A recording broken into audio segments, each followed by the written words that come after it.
بسم اللہ الرحمن الرحیم۔ عزیز طلباء و طالبات، السلام علیکم۔ میں مسز حفصہ غفار، سینئر ٹیچر، مطالعہ پاکستان، ڈویژنل پبلک اسکول چیچا وطنی سے مخاطب ہوں۔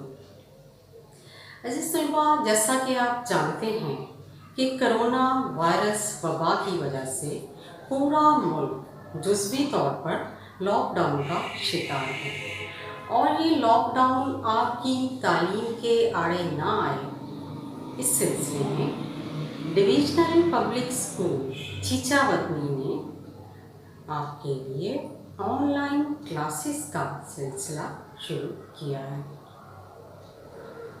ہم امید کرتے ہیں کہ ہماری یہ کاوش آپ کو پسند آئے گی اور یہ آپ کے لیے مفید و معاون ہوگی۔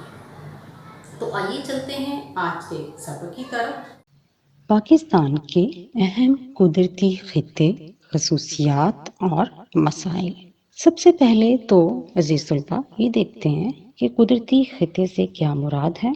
قدرتی خطے سے مراد ایسا علاقہ ہے جس میں سطح زمین کی بلندی، پستی، موسم، نباتات، حیوانات اور لوگوں کے رہن سہن کے طریقے وغیرہ ایک جیسے ہوں۔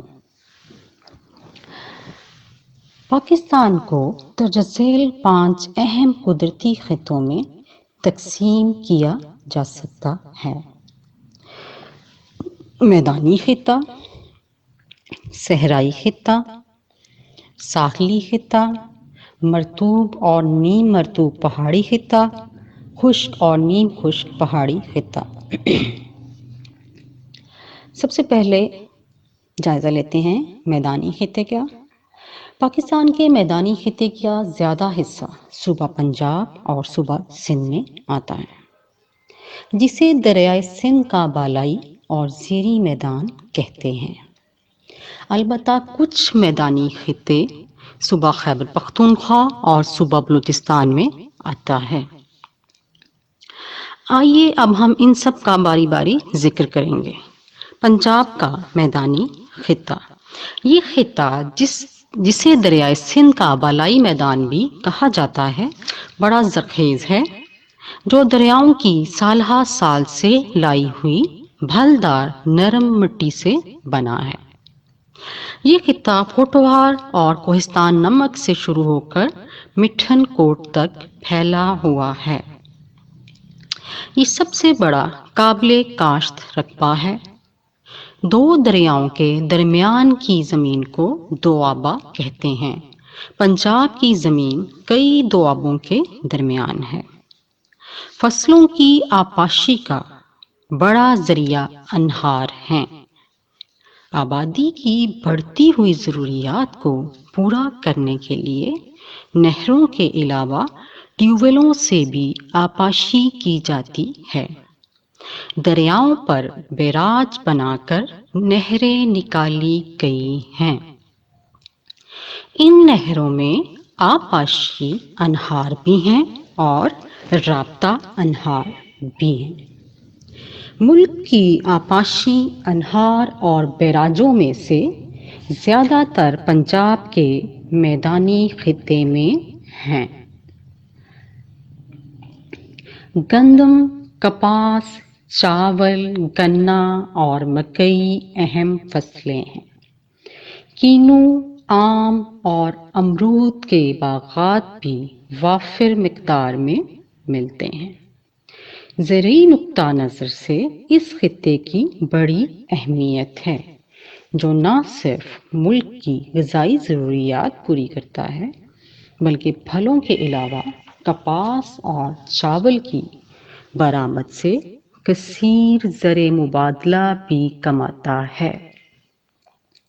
اس علاقے کا باسمتی چاول اپنی خوشبو اور ذائقے کے لحاظ سے دنیا بھر میں شہرت رکھتا ہے۔ زرعی پیداوار کی بنیاد پر صنعتی ترقی بھی اس خطے کی نمایاں خصوصیت ہے۔ پنجاب کے میدانی خطے کا زیادہ تر حصہ گنجان آباد ہے۔